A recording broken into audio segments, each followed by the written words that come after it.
I'm Bob Hallmark in Tatum this morning. Let's talk about cancer. It affects almost everybody in this country, families, individuals, and the fight against it can often be a long, hard road to actually beating cancer or living with it. Now imagine coupling that with law enforcement, and that's what brings me here today in Tatum is because we have an officer here that works for the Tatum Police Department that is going through that very same thing that we just talked about. And here he is right now. This is Officer Tim Cutright. And Tim, first of all, you're an officer here with Tatum Police Department, but you have a long history of law enforcement. Is that correct? That's correct. Okay. You worked, I guess, for years and years at other departments. Is that right? That's correct. Okay. Now, where did you work? I started off in Nolanville, and then I went to Coppers Cove in Central Texas. Mm-hmm.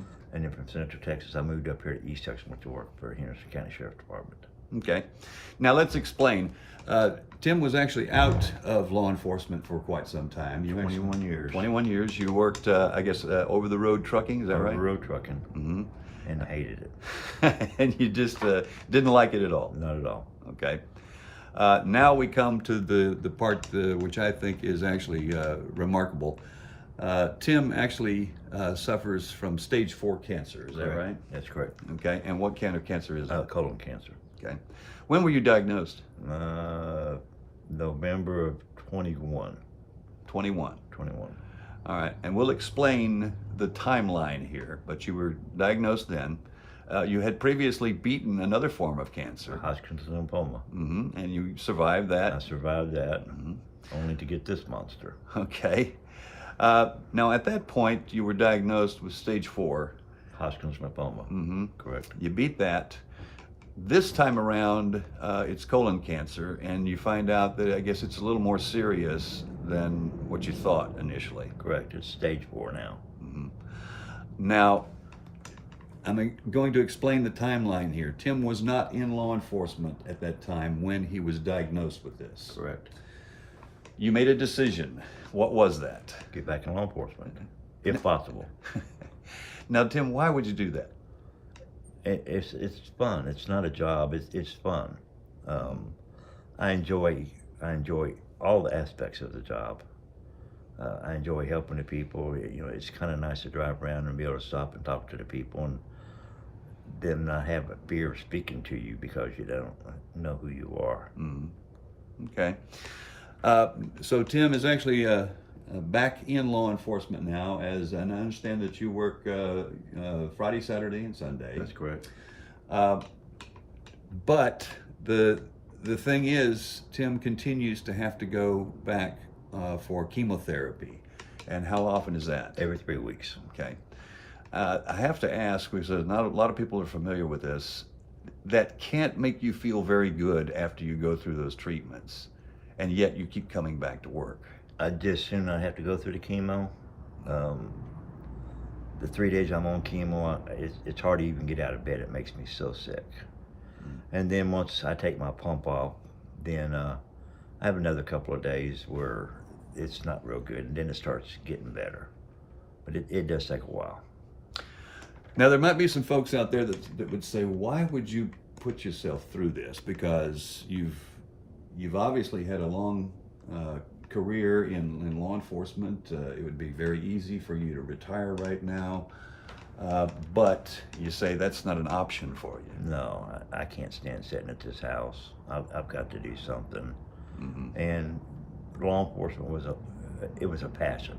It's something that I enjoy doing. I never saw it as work. I always saw it as fun. Yeah. And that's why I went back. Now, the downside to this is that, and doctors can be wrong, but the downside to this is that you've, I guess, been given a time limit here. Is that right? That's right, 5 years. 5 years. 5 years. On chemo. A year and a half without chemo. Okay. You said something earlier that I thought was very important here. You could turtle up and you could decide, that you just didn't want to do any of the things that you normally do, but you've decided that that's not the way you're going to go. No, cancer's not going to beat me.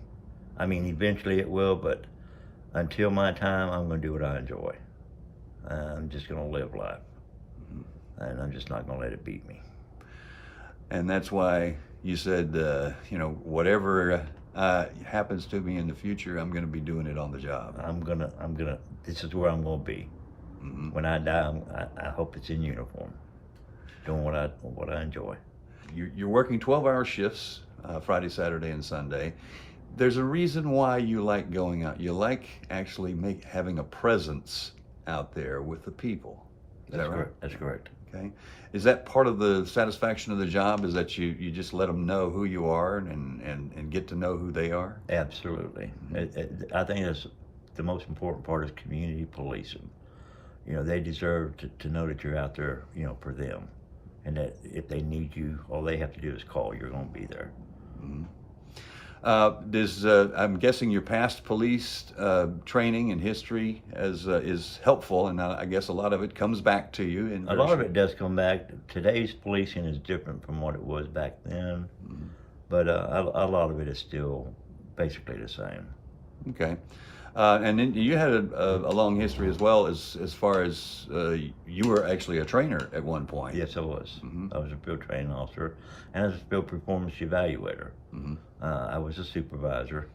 It's like riding a horse. Once you do it, you get back on, you do it again. Some things have changed, but dealing with people, for the most part, has not.